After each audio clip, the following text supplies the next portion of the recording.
Welcome to Start Writing. I'm Joe Bendowski. This week we are going to be doing a re-release of set pieces and sequences. It was our 10th episode back when we were doing, I think, one a month. So it's a fairly old episode that I think a lot of people haven't heard, but a lot of really good information. We talk about what the difference is between a set piece and a sequence and how to build them. We even talk about like the page numbers that are used for optimal set pieces and sequences, and how to build in hotspots. So it's a really good episode. Because of the holiday, Jay has been out of town, so we've been unable to record. We do have a current discussion completely researched and ready to go, but he's just been out of town, so we're going to do the re-release of this one. So I've gone through and I pulled out the old beginning and the old ending, and I'll do those new and fresh for you here. So we will have This Week in Critique. So I've been reading Dan Brown's Origins. And Dan Brown relies heavily on anticipatory moments. And what he does is he basically says, I'm going to tell you this thing, and then he ends the chapter and starts a different chapter somewhere else in the story. And then he'll circle back around and be like, and now I'm going to tell you this thing. And then he starts a chapter somewhere else and never answers it. And I mean, that is the whole book, is these moments. Like the first chapter, he's going to tell you this big scientific discovery, and you don't get it until the very last chapter. And the only reason you don't get it is he just simply chooses not to tell you. Twice I stopped reading the book because I was just so frustrated with this. But there was one moment in particular that really bothered me. And so they're trying to decipher this code. It's a Dan Brown novel, as you'd expect. And they need this line of poetry. And they think that it's in this one book. And the book is instructed the museum to have it open to this specific page. And so he's like, it's got to be there. Otherwise, why would he have done all of this? So he goes and he looks at the book, and that page is a picture that the artist had painted instead of a poem. And there's probably 2 or 3 pages about what the picture's about, what it means, and everything, and then the character's frustration about that. And then another character comes in, so that was Langdon's point of view were in there. And so Ambra is the name of the other character. She comes and points, she says, the reason it's open to this page, I think it's 162, is you can't display it without showing 163. And on page 163 is the very poem he was looking for. And as a reader, I was like, that is just so ridiculous that he would spend 3 pages frustrated that there was no poem on 162 when he could clearly see both pages side by side as soon as he looked at the book. And so for me, that was just he takes this anticipatory writing, I think, to just ridiculous sometimes, but that was just over the top for me. And I just thought it was really poorly done. The character could clearly see both pages open the minute he glanced at the book, and he would immediately have seen the poem on the opposite page. So that's just This Week in Critiques. I was really frustrated. You know, the way he has dragged out these moments throughout the whole book has just felt overdone, and this one was just over the top ridiculous.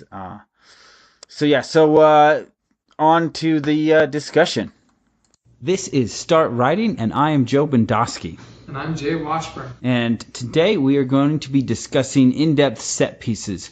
We covered them very brief in one of our Elements of Plot podcasts. We've mentioned them before, I know, in an interview. And in our interview with Cameron that is coming out this month, we also talked to him about it to get his perspective.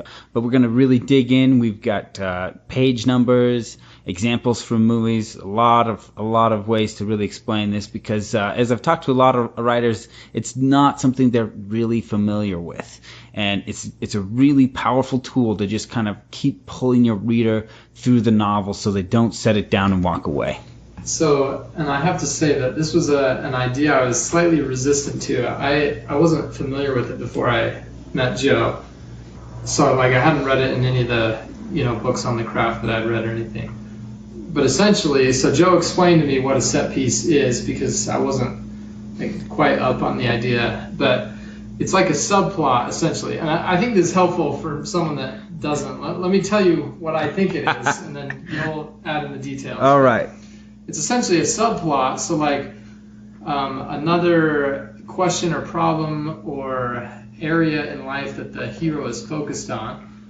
but it has a resolution that happens before the main climax of the story.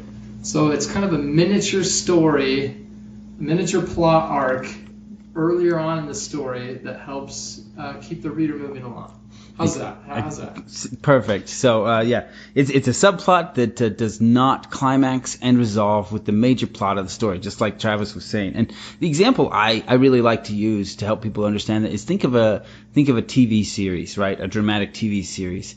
You have the pilot, which is really, the open, and then you've got, 20 episodes to get you to the grand finale, which is the big climax of it. So when think about your novel, that's the climax, the grand finale. Well, between episode 1 and episode 20, you have got 15 hours of content to fill. And if it is all about that grand finale, then people are going to start to fade on the suspense and the thrill. And so they fill in these stories with these set pieces. Now, a television series, because it moves through content faster than a novel, is going to have a lot of set pieces in that. One per episode. Sometimes one, sometimes two, or sometimes they'll take one that has carried over and they'll resolve it in the second one, so it's almost a two-part one, but then they'll start another one there. So like Lost is a great example. A lot of set pieces in Lost. And so usually they will have 5 or 6 set pieces going at a time. And so usually within one episode, they will resolve one of the existing set pieces. And then they'll bring up, 1 or 2 more and just kind of keep pulling you forward.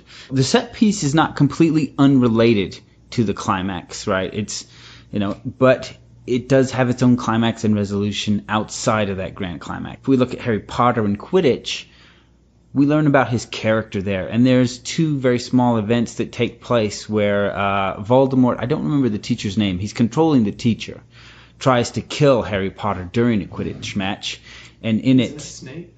It's not Snape. They think it's Snape. Oh yeah. And so they're trying to stop. They're trying to stop Snape, and in it they interrupt him. Yeah. Right. Like I think one. So Voldemort is trying to kill Harry on the broom, and Quirrell? What?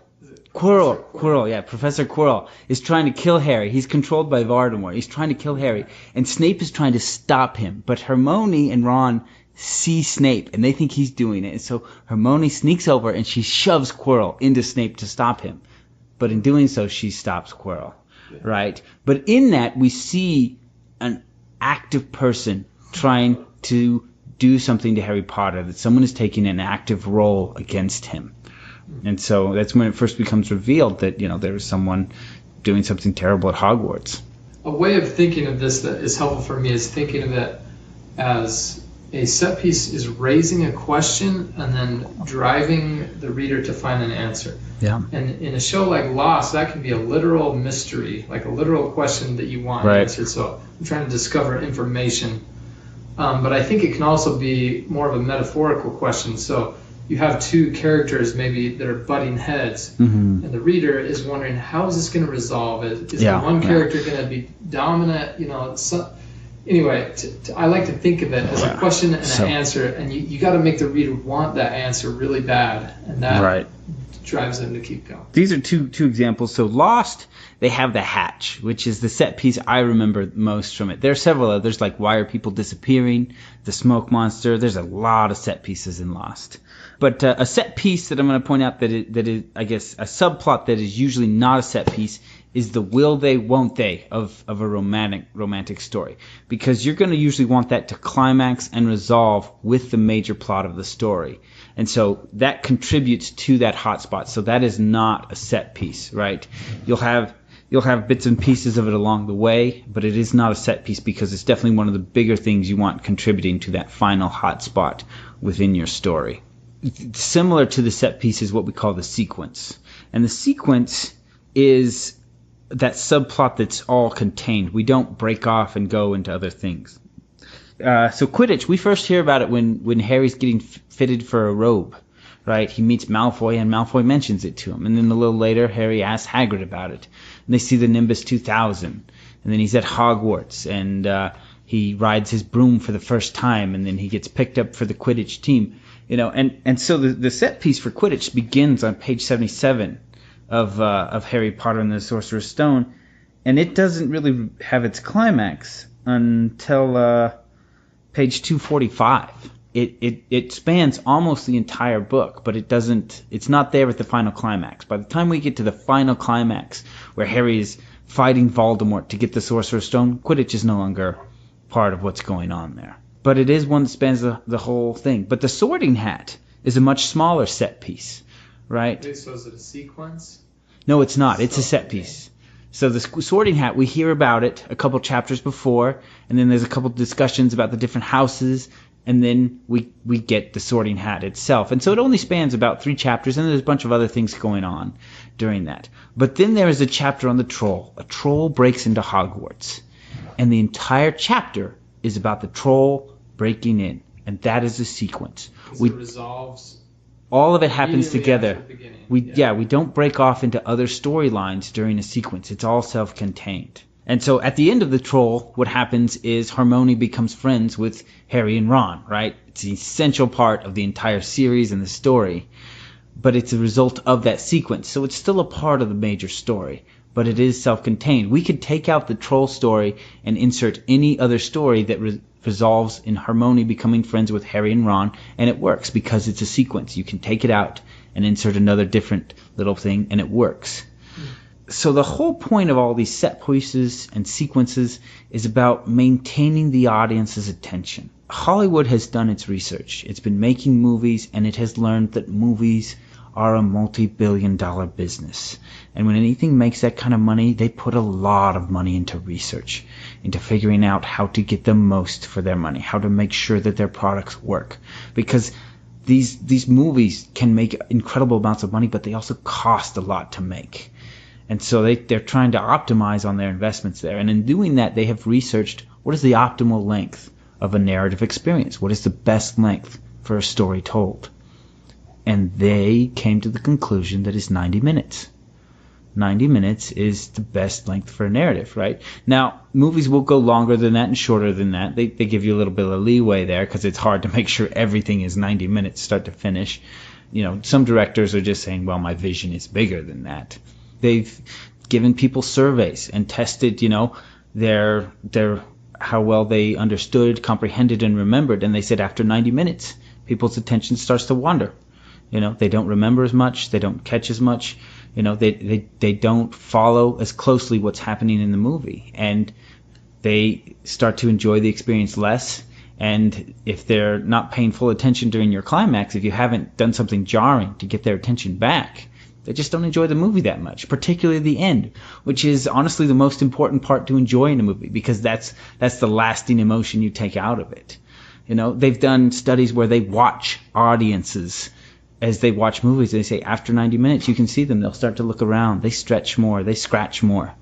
They're less focused, That's interesting. That 90-minute cutoff is there. And so the set piece is ideally to create that 90-minute narrative in a 20-hour novel, right? How do we create this optimal narrative experience in a story that is far bigger than that length? And so I did a little bit of math here, and if you take, let me dig this up real quick. If you take the average speed at which people read, right? Take out the slow readers, take out the speed readers. The average reader can read 18,000 words in 90 minutes of reading at the average reading pace of an adult. Wow, really? Ideally, you want to make a set piece open and close in 18,000 words. Now, you can stagger them, right? And that's one of the ways you really help drag readers along. Like any good dramatic television show will have multiple set pieces happening at once. And so you're curious about what's going to happen here. Lost. What's going to happen with the smoke monster? What's going to happen with the hatch? Why are people disappearing, right? We've got multiple set pieces going on, dragging us back. And so even though they resolve one set piece, we still have this driving curiosity for the next set piece to pull us forward. But when you're reading a novel, you can look at that 18,000 words. Do I have a set piece that is opening and closing in 18,000 words? Because ideally, you want a strong hook in the set piece to keep them reading to the end of it, and then they get there, and so in their 90 minutes of reading, they've had this optimal narrative experience. And hopefully there's a few questions still in their mind that bring them back. of course, there's the big climax, but smaller things that they think they might get in the next chapter, right? And that's what's really effective about set pieces and sequences, is they are designed to keep the reader glued to the page. Because, yeah, the climax is 200 pages away, but I might know what's in that hatch next chapter, right? It might be in the next chapter. And I think one of my favorite authors... I think that's a really good point, just knowing that it can be soon. Yeah, and that's what the set piece is about. The climax, the resolution, the answer to your question could be in the next chapter. It could be... No, you're not going to get the there. answer to the big question till the end. You don't get the answer to the big question till the end, but you could get the answer to that little question in the next chapter. And maybe it's not there, be like, well, it could be the next one, though. So, and then... So, and looking at that 18,000 word count, so let's say if you're looking at your set pieces and you realize, like, it's not going to happen. I don't have a set piece resolving in my 18,000 words. You can write a sequence. Maybe take the last 5,000 words and you write a sequence. So even though you don't have that, that 90 minutes that's coming to that conclusion, again, you can walk away with that 90 minutes with that optimal emotional climax resolution, because there was that little sequence there, the troll sequence in Harry Potter, right? You got the question, you got the climax, you got the resolution, all in that last 5,000 words, because the author was like, I'm not going to reach my set piece goal here. There's too much to get there. But I can take this sequence and I can insert it right here, so the reader can walk away being like, oh, that was a great read today. I'm excited to get back to that tomorrow, but I got work in the morning. I got to go to bed. So this is funny because, again, I resist this idea of a set piece, but I once wrote an essay called Plot as Fractal. I basically looked at like a story's primary plot arc, but then I said this same thing should happen in shorter segments, and shorter segments inside of those shorter segments. Right. And I think really you can take it all the way down almost to the paragraph level, but at least like the scene level. Right. Where I really do think you need to set up a conflict at the beginning of the scene and drive that conflict to the end of the scene. So these are just like miniature plots all throughout the book, and they arc over each other, and anyway, keep driving the reader. Yeah, to keep driving that reader forward. I think part of my my hesitation on this is just it seems very mechanical to say like that this set piece is this piece of the engine and it's doing this function, whereas for me I think of the story a little bit more organically. So like when you say Quidditch resolves itself within itself, I think of Quidditch as still driving to that main final climax in that. It's building Harry's character. It's building up the characters of the villains, and it's ramping up the intrigue. Anyway, I just kind of think of it as more of a holistic thing, where it's harder in my mind to separate that and say, okay, this is a set piece and it's distinct from the rest of this narrative. Like for me, it's really ingrained and just woven. Oh, see, because in my mind, like.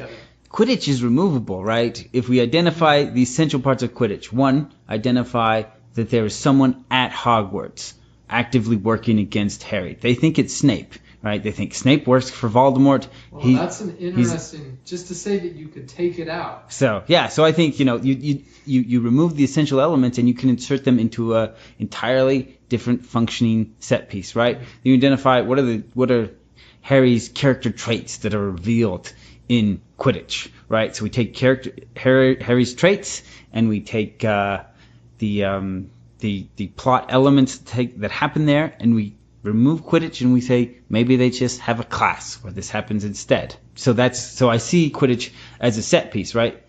Because there are a few essential elements that occur, but otherwise it's removable. Now Quidditch plays a bigger role because in the trials, to get the stone, Harry has to ride a broom and chase down one tiny little key among many, which his seeker training comes into play there. Huh. Man. So we try to avoid talking about this too much before the podcast, and Travis and I have different views on the idea. So he's kind of reeling over there. He's trying to think of his comeback to fight me. A complete stupor. I guess essentially it just comes down to suspense. The example we talked about at one point was it's a kid on his birthday, right? A kid, He has his birthday. It's awesome, and he loves it. And the day after, he's just looking forward to the next one. So excited about the next birthday. Like, I know kids, like, they start planning it, right?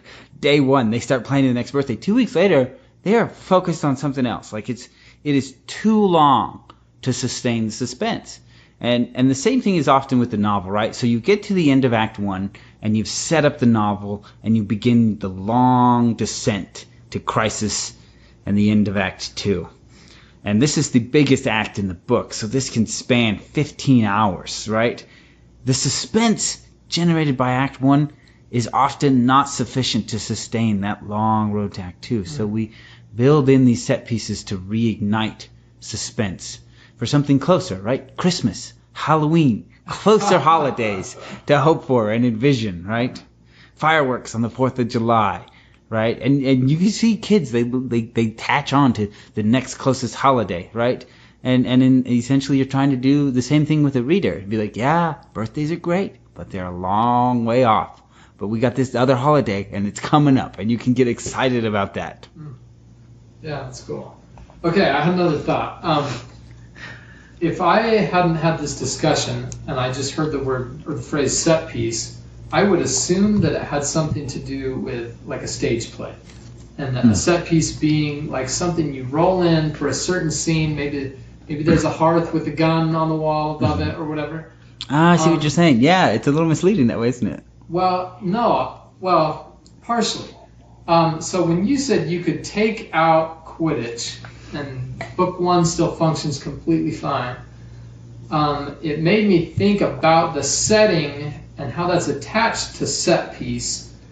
And at least in Quidditch, there's a lot of spectacle in the visual setting and where those events happen. And maybe set piece does have something to do with iconic settings that also help, drive. So you're talking about Lost and the manhole cover. Right. That there's something inside that, but it's locked.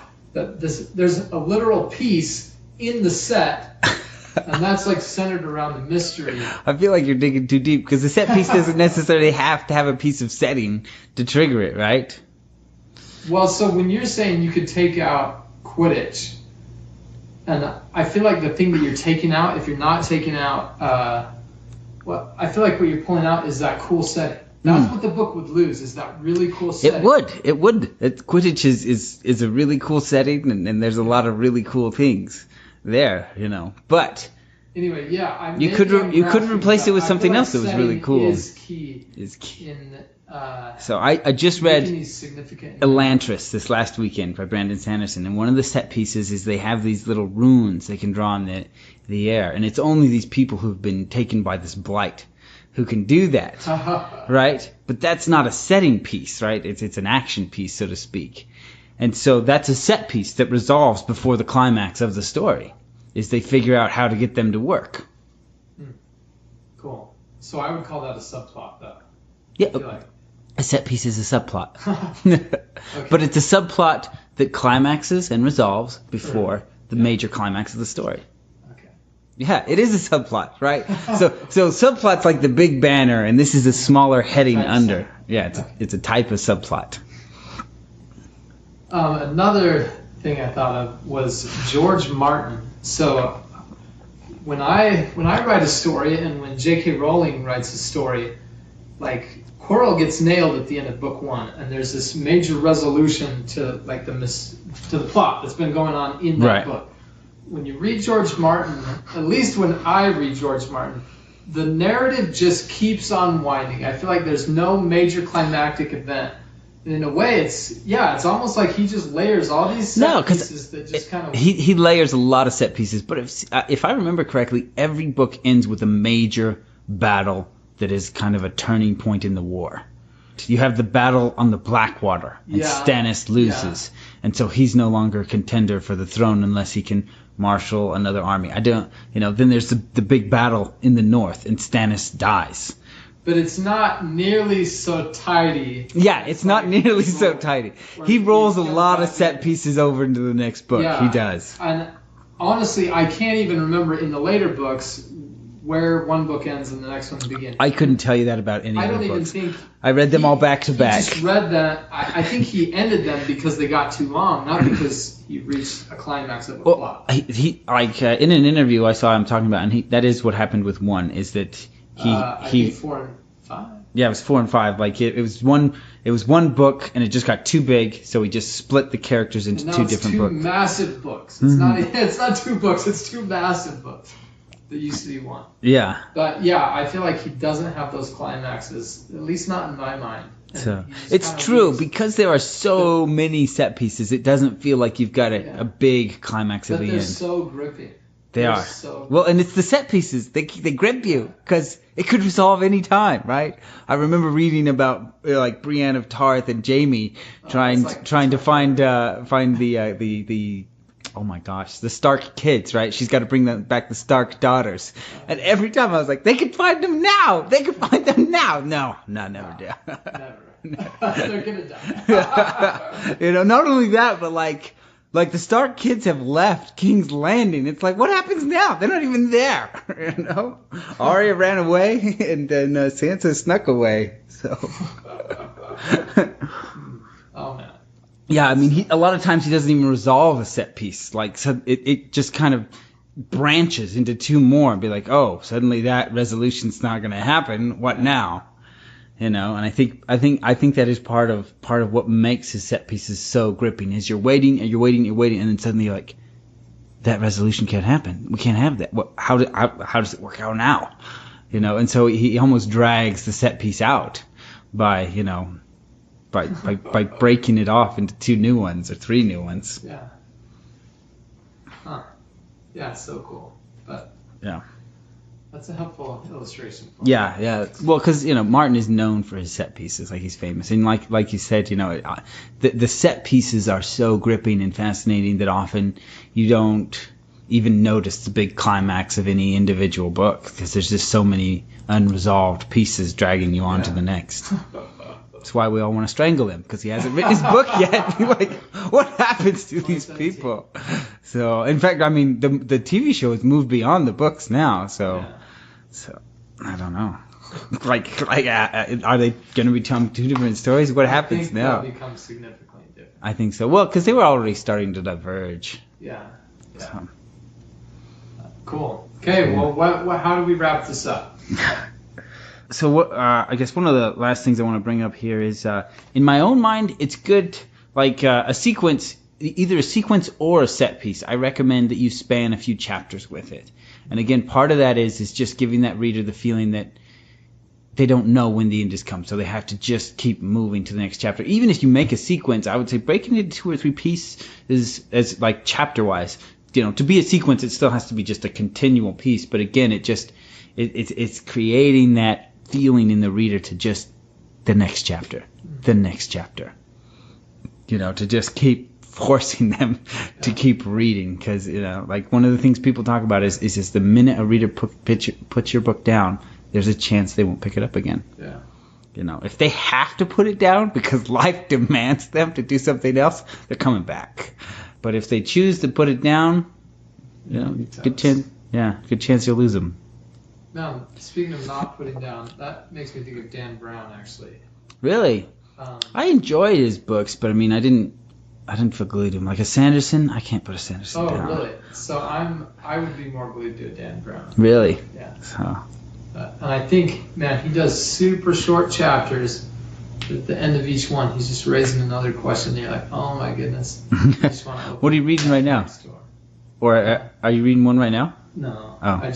I like Dan Brown. I think they're cheesy to a certain extent, and I think they're the exact same plot every time. Oh, really? But I still enjoy it. Well, I like Dan Brown too. I mean, I was okay with his work. I always have the issue that there's really no way to sort out his fact from his fiction. Yeah. There's no way, because he does do a lot of research, but he also just makes a lot of stuff up just out of thin air. And so I've always been, I've always enjoyed his books, but I never, would put him as his favorite. But then when I read The Inferno, I was like, really? That's a masterpiece. Like, Whoa, when I got to really? the end, I really felt like it was just an incredible, really well written book when I got to the end of The Inferno. That's cool. So I didn't feel that way about any of his other books. So has he written anything since then? I don't think I've heard anything. That was a couple years ago. It's been a couple years. Yeah, it's been a while. In summary, set pieces help pull the reader along. They should climax and resolve before the major climax of the story. Stagger them, so you've got multiple set pieces that are at play at the same time to kind of pull the reader forward. If you're writing shorter fiction, Cameron was mentioned, his stories are shorter. If your book is 40,000 words, you're probably not going to squeeze a set piece in there. There's just not enough room. But if you're looking at 110,000 words, you probably should look at having a couple set pieces to help people with the middle. And as we mentioned, the middle is where a lot of manuscripts get turned away. In screenplays and in novels, that's a big moment of failure. If you've gotten your whole manuscript requested, then the middle is usually where writers are flopping based on our research. And so this is something to help keep that suspense, keep that reader glued to your pages as they move through the middle of the book when things do slow down a little bit. Based on that 90-minute Hollywood structure, the ideal set piece should set up and resolve within 18,000 words, and again, stagger them through there. Sequence is very similar to set piece, except it's not broken up. And you insert those when, if you can't squeeze in your set piece when in your 18,000 words, write a sequence and slip it in there so that 90-minute provides that optimal narrative experience, that walk-away feel-good that the movies try to give you. That's what you're trying to do with your reader as well when you put a sequence in there. Be like, you can walk away from the book right now and feel really good about it and want to come back. Yeah, the set pieces are not entirely independent of the main narrative. Usually you're going to be doing things like establishing character or, it's a planning point, like Harry catching the snitch is a planning point so that when he has to catch the key, we know he can do that because he's caught the snitch, right? So there are still points of it that are related to that major climax, but it's not climaxing alongside with them. And I think that covers everything for our episode. We've been forgetting to do this a lot, so I'm going to kind of throw this on here. Our website is startwriting.space. We're going to start trying to get the show notes up on a blog site there, so you can kind of review them. Like in this episode, you can actually we've detailed every page in which Quidditch is occurring throughout Harry Potter, so you can kind of see how that set piece evolves. We've also identified the pages and chapters of the troll occurring there.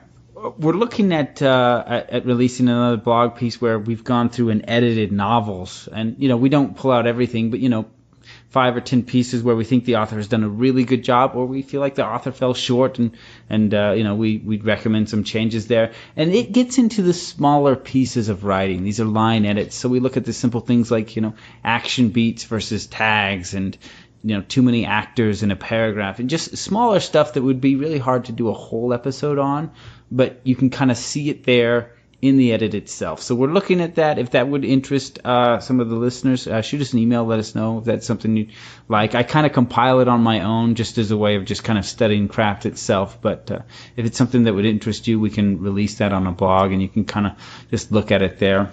And I can put in a plug for that. I think Joe's an excellent editor, and he's taught me a lot. And I think, these could be really beneficial for you, and it'd be a nice, easy thing that you could share with friends that are also writers. Yeah. So, all right. Thanks for listening. As always, we would love it if you would leave a review on iTunes or whatever platform it is that you listen to us. Feel free to write in if you have any questions or recommended topics for us to tackle. We have, I think, 2 discussions researched and ready to go, at which point both Jay and I are reading Lisa Krone's work, and so we're going to begin a series on her writing. So if you're familiar with it, that is what we're going to tackle next.